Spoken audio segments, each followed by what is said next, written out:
అది లేదు.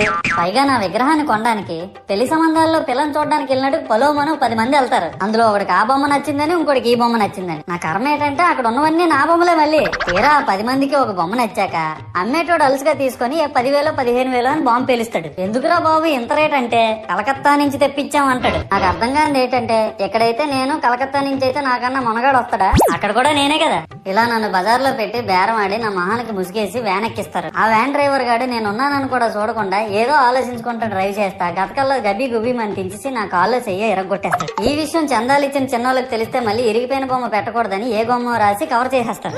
సరేలే జరిగిందేదో జరిగింది, నా భక్తులే కదా కూల్ బ్రో అని చిల్లయ్యే లోపు నన్ను పందిర్లో పెట్టి ముసుగు తీసి నాకన్నా పొడుగున్నే సౌండ్ బాక్సులు 2 నా చెవులు పక్కన పెట్టి డీజే గణేష్ బ్రో అని చెప్పి నా పాటలను కూనీ చేస్తారు. సరేలే పిల్లలు కదా ఇప్పుడు కాకపోతే ఎప్పుడు ఎంజాయ్ చేస్తారు, కాసేపట్లో పూజ స్టార్ట్ చేస్తారని వెయిట్ చేస్తా ఉంటే ఆ 5 రూపాయల వ్రతకల్పన బుక్ చూస్తే